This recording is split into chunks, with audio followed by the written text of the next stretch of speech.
especially if you're being bullied for something that you know most likely this may follow me in my career. You do need to pause because you have to strategize. This is Right. just as essential a skill set as learning how to suture. Whether it's you having a certain name, a certain build, a certain gender, a certain sexual identity, you have to build that skill set of how do I deal with these bullies. That could be when you take that time to go home and talk to your village, talk to your parents, talk to your friends, talk to your family, gather the opinions on how to address it, coalesce them together, and then come up with a plan. So I have a list here of like who are the perpetrators, right? And like the perpetrators could be anybody from your co-resident, Oh, yeah. which is not that likely, but that could happen, It can. to your residents who are more than likely higher than you, right? Right. So if your first year, your second year can push you around, they can do things with your schedule to make it, more difficult for you. Or if your chief does the schedule, Yeah. I have nurses can sometimes bully. Obviously attendings. I even have patients. They can bully you. Let's focus on the interrelationships between residents and how that plays, right? Because like it's almost like, is someone going to take your cornbread? Are you going to stand up? And if everybody sees that they take your cornbread, like, Right. so I like the part about the name part, right? Which is like, you established how important your name was, and then you just kind of joked on them and said, hey, like you with like the multiple syllables and all these different things, like I got you also. But like, how do you like, is there a way to come in like, yo, like I'm not playing around? Like, how do you separate the emotion from look, Dr. Bilbro ain't nobody to mess with. Like, just like keep it moving. Do you see what I'm saying? How do you do that? Yeah. You know what? I think that the greatest, hey, I'm not messing around, is just to be an on point intern or an on point resident. You come in, you're early, you're the last to leave, you're inquisitive, you're prepared. Honestly, I think there isn't a residency in this nation that if you have those basic things and you're on top of your game and you're studying, you're asking the right questions, you're following up with your articles, they're going to be like, okay, right? Now, of course, you're going to have people that will still, do those said things. And then you have to go back to your strategizing. But I really think that 95% of the time, if you are that prepared resident or medical student, it is going to be very hard to find you at fault. That's the strongest card that you have. The second strongest, and this is so subjective, and I hate when I say this, but like playing the game, like they gotta like you, right? So But that game is dangerous though. It's dangerous. It's dangerous, and you have to play it correctly. Like I wish that because you don't want to be a cap. You don't want to be a cap because you could become just like them. Right. That's so my personal story. Oof. Yeah. Yeah. Yeah, you don't want to become like them, and then you go home and you don't feel like you're you anymore, right? Yeah. But I think that it's worth it. Also, like I said, I trained in Texas. I was the second Black female, and when they were like, "Hey, you want to go out with beer?" So I don't drink beer, but I'm gonna take a Chardonnay, and so I'm gonna sit here and listen to y'all telling me about what it was like to grow up on a farm and hunt deer and quail, Gotcha. and honestly opening myself up, boring, but opening myself up to someone else's experience actually made it easier for them to understand mine and to ask me, like, finally get comfortable to be like, that's a good point. Like, okay, so tell me about Atlanta. Y'all have shootouts like that? And I'm like, no. But the medical students be taking care of the gunshot wounds in the ER. Like that's our, and so it broke barriers by putting myself, and you really are like a martyr. I need to find a better word than that. But when you're in that position where you're being bullied or whatever, you're putting yourself in the point where you do have to interject yourself and say, all right, well, tell me about you. Right. Which I think is just emotional intelligence. They're doing it because they're uncomfortable and they're threatened. That's why people bully. They don't bully because they're confident in themselves. They're bullied because they don't understand what you are, and they don't have the emotional intelligence to just ask, can you tell me about your hair? Can you tell me about your background? So they poke fun of you. Right. Or maybe there's just some serious, they just don't like your background. What about, okay. Because I can feel like I can hear the audience like, what if I'm 2 years into being bullied? I ain't like, I got what you're saying about how to step in and make sure that nobody steals your cornbread. How to step in and make sure that nobody messes with you from the get-go. Yeah. I missed that episode, Dr. Bill Brew. I'm 2 years in. They bothering me. 3 years. Mm. How do I turn a page? And I'm not leaving my residency, right? I got a spouse here. They got a job and they told me they're going to kill me if I'm going to another, if I change to another residency. How do I turn the page and make sure I got like 2 more years to go? I can't take this. How do I change how do I change how do I make a 180-degree change? Boom. You Fix know, that one, Dr. Bill Brew. so here's the thing, like, and I'm a realist. Like, you can't. If you 3 years in because you missed lessons 1 through 5, and now you're being bullying, I think there's two ways. And so you're being bullied, but you're a strong resident. There's no risk of you being held back, of you being fired or anything like that. Okay. Okay. Let's That's talk. All right. that's a different situation. So the person who it's like, hey, you're gonna get through this program, but it's terrible.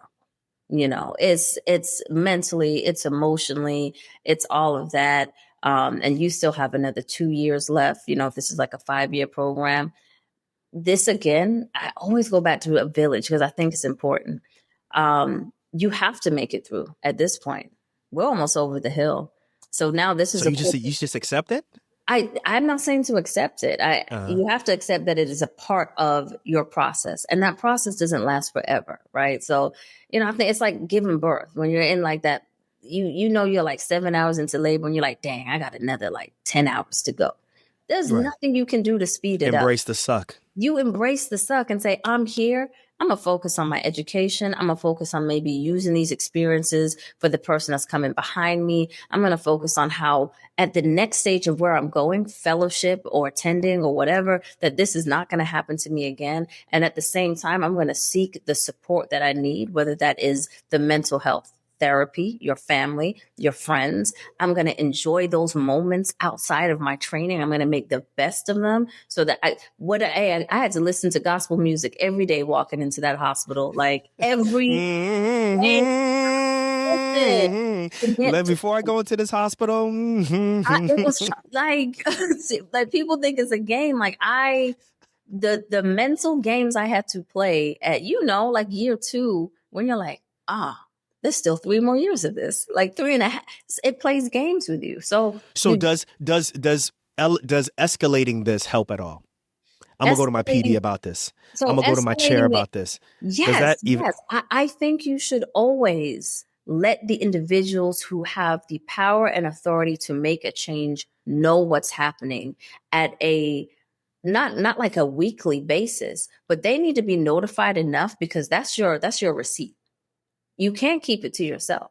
Even if it's your program under your chairman doing it, you need to have a meeting and say, I'm just taking notes. Or send an email. Per the conversation we have, I just want to recap. Oh, Lord, here we go. Per the conversation. Right? Like, that's when they know. This is when you get your Claire Huxtable on. Per the conversation. You got to record it.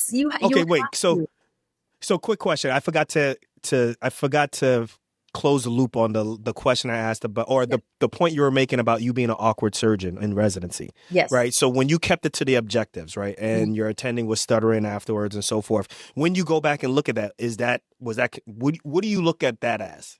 Is that like bullying, or is that mistreat? Is that criticism? Talk to me. Like, where are you at? I think it is somebody who maybe did not understand the differences that can happen in knowing how to operate. He operated in a very specific way. I do think it would have became a form of bullying and a form of harassment, because it was the beginning of the stages where you're starting to operate independently, and that it would have definitely been used against me. It would have turned into an academic criticism, right? Because I can now look back and say, wow, it is bullying, because you're in a senior position. I now look at myself. I would never say to somebody, man, you operate awkwardly. What I would do is, hey, afterwards, let's spend about stop playing. You know you seen some awkward. You said what? Dr. Bilbro, stop playing. You know you seen some awkward ass surgeons. I have. Residents. Like, why you suture like that for? Why you use a vertical mattress? Right, why using this? If it's getting done, though, like, was the outcomes the same? But if it's something dangerous, I've had residents, I'm like, that's a little dangerous. Hey, why don't let's go over how to hold this drill, let's practice so we're not firing like this. Like, that's how I would address it versus. That's the superficial femoral. Be careful, y'all. Right. There's an artery behind that bone. There are arteries and nerves that you can cut. That's how I would address it. So it was bullying. That's not how you talk to someone you're trying to how to educate the next generation of surgeons. Yeah, he was a bully. Yeah. Mm. Yeah. I got it. I got because Renee, she experienced bullying and she talks about that. And she had it from two angles, one from an attending and one from senior residents. And it just came Mhm. to a point where this is her first year. She was like, yo, I'm out. Yeah. And she like submitted her resignation. And then like at the last minute, the chairperson was like, yo, I need you here. I want you here. Like, we gonna handle this and so forth. And she decided to stay like at the very last minute and so forth. And then Mm. everybody changed. But it's, it happens way more than you think. Once again, with the stats, like I said, like one of the things that I'm interested in so that we can talk about is like those consequences that we were talking about earlier, which is the effects of the effects of bullying on burnout, performance, depression, like, is there anything that residents or even med students who are going through the interview process, is there anything that they can see that are like red flags so that when they're going on that dinner, when they go on, I don't know, whatever you do nowadays, I forget how they even check out programs and they rank them. You know? Yo, this is a toxic environment. You got to be careful. I should be careful when I go in here, yo. Talk to me about that. Right. I think that, and I think they still do the pre-interview dinner. Pay Mm-hmm. attention to how the residents interact with each other and then how they interact with the interviewees.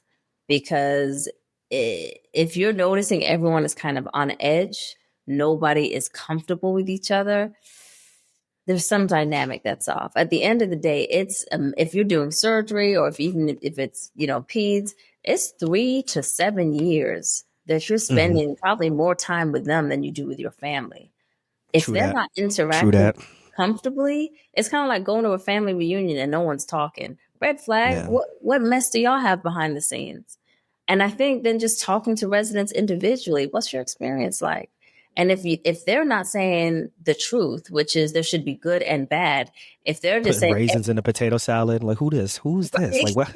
like where'd they come from? It's not matching up. Things aren't matching up. And let me I tell you, got you. more programs I didn't rank based on the pre-interview dinner. I was like, I can't end up here. Give me some examples. What'd you see? What'd you see? Come on. You don't have to name So the people, but talk to us. Come on. Let's get the So juicy I was details. I was at one, and again, it's orthopedics for those that don't know. Very male dominated, very macho, especially back when I did it, and it's not like that as much now. Everyone's like, "Look, how much can you lift, deadlift, and all of that." I wasn't even into that at the time. I was like, listen, hair and nails, but. I was clueless. I went into this Uh-huh. field not even understanding what it was going to be like. But I went The to a bro, the bro mentality. yeah, Yeah. I had no clue. I had Dr. Simpson Mason, who was this fly, black female orthopedic surgeon who wears skirts and dresses and heels. I'm like, oh, we're all like that. And I was shocked. Um, Nope. yeah, when I showed up to residency, like, ooh, y'all are men's. So like manly men. I could tell you stories for days of sometimes they forget that you're a woman and the things they Hmm. say. But I went to a pre-interview dinner at a place that will not be named, and it was at a bar, right? And so they got everybody. What do they call it? Jägermeisters? Oh, Jägermeister. Yeah, yeah, What? yeah, yeah, yeah, See yeah. how I don't even know? You see how You I'm had the like, Jaeger bombs. I'm like a Yeah, the and yeah, a she said Jägermeister. Jaeger. Oh, Yeah, the J is silent. Don't ask me how. I know in it's just the silent, J is but silent. Yeah. that tells you I'm clueless on this bro mentality, right? So there's Right. Right. 20 of us. They're lining up on the bar and they chugging it. At a pre-interview dinner. Listen, ortho is no joke. There's some that happened at strip clubs. That's another story, another Stop place. lying. You lying. You I was podding. Dr. lying. Bilbro, you podding. Yo, you should be Yo, on our podcast because you be lying. I love it though. That's great. listen, What do you, are you serious? listen. The ones people who interviewed between 2000 and 2010, there was a certain program that would take you to the strip club afterwards. I will not name the program, and I did not get an interview there, but there was a program. I Would you think it go? what? Would you go? Would you have gone? No, no. Listen, the reason I got my spot is because there was another girl that they liked that got drunk at the pre-interview dinner, and I didn't make my program's pre-interview dinner. She missed the interview the next day because she was Oh, hungover, and they told me when I matched, like you took her spot. word. They ranked me above Hey, her. So anyway, big no no. they got the Big no no. big no, right? Like Hmm. exactly. talk about wanting to get bullied. She's been known for Hmm. that. Like, I'm not going to call her out. So they had these Jägermeisters and they're chugging them back. And I didn't know what it was. And then there And was a like the chairperson is there, programs, the I program don't directors are there. recall, but I know the residents and the chief was there. And then they had a shot Wow. right next to it. And I tasted the Jaeger and I was like, mm-mm. At that point, I didn't even drink beer. And so I Wow. left mine to the side and I ordered a Chardonnay from the bar. I wanted a Yeah. Chardonnay. And the chief and some of the other residents came over and said, whose Jägermeister is this on the bar? I'm like, I know he not calling me out. And I was like, it's mine. It was like, boo from the residents. She can't drink the Jaeger. And it became a whole thing that I could not chug a beer down in like 15 to 20 seconds. Hmm. That told me already I'm not ranking y'all. Hmm. If this is the environment that if somebody is different than you, that you jump on them to make fun of them, that this is like a frat boy type situation instead of being like, oh, cool, you ordered Chardonnay. What kind? Tell me about what you know about Chardonnay. Like, what's your favorite wine? No, it was straight clowning on me Hmm. aggressively and not in a way that I could participate. It was like, well, let me just head back to the hotel. Those are the And it's red. kind of like if you're gonna treat someone like this now before they sign on the dotted line, imagine what's gonna happen when you really are, you there for 5 years and it's gonna be hard to change programs. So yeah, I get what Exactly. you're saying. Yeah. Okay, I get what you're saying. So you didn't even practice at all, trying to chug beers at all during residency, Huh? nothing like that. For what? For what reason? What? I don't even like. I think I do Come light on, you're an now. ortho. You got to keep it light sometimes. Now, come on. No, they would try it, and I'm like, y'all know what I want. Give me the Chardonnay. I'm not drinking. But my program would respect that. Once I was like, I'll take Right. a Chardonnay. They were like, okay, order her Chardonnay. Everyone else get Jägermeister. So Hmm. it was respectful. It was you're different, but okay, tell us about your difference. They weren't perfect, but it was a better situation than the other program. Well, I want to say, and I appreciate you sharing that because that puts like a picture or a video in our mind that you just don't anticipate, and I think med students and even residents don't anticipate. So I want to say that you know there are stats that show that this is going to affect learning. This is going to Mm, affect your performance in residency. Your board examinations. There's a possibility it could.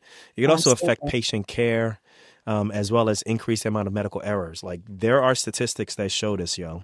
Yes, Um, some of the long-term career consequences, we talking about losing confidence. I have seen surgeons lose their confidence absolutely. because they get ganged up on by, another surgeon. I've seen it with young attendings who come into maybe, a practice or come into a hospital and, now they're taking a pie out of or a slice of the pie that maybe one surgeon was used to enjoying for themselves, right? Like Yeah. you are literally taking money out of their, out of their, Hey, can I pause retirement just if fund. you say that slice of the pie? Yeah. That oh Lord and God, I'm gonna incriminate myself. My this partner knows that I love him today. My first day of work, my favorite partner that I work with currently pulled me aside and said, "I didn't vote for you to be here because you pretty much taken a slice of the pie, and there's not enough Yeah. pie to go around." There it is. It's Y'all heard that, right? Y'all heard that, right? So my attending prepped me for that. He prepped me for that conversation. I didn't believe that. I thought that there was enough for everybody to eat, but I didn't know that when you go to these smaller hospitals, yeah, once you leave residency, they are using whatever all the cases and all these different things, the relationships that they have with, trauma or the relationships that they have with family medicine and the hospitalists, all mm, these hip fractures and all those different things. Like that's how they're paying for their kids' yes, private school. That's how they're paying for, their boat. So when you come in as a young attending, like sometimes you will catch their ire and they will come after you and there's bullying there, yes, right? That yes, could affect the confidence of how you operate. If they find maybe one small little thing or maybe a couple of cases you have some infections that everybody else has, but if they're going to, completely focus on what you have, oh, you got some drain, something coming from the knee and stuff like that and blah, blah, blah, whatever, you know what I'm talking about. But, exactly.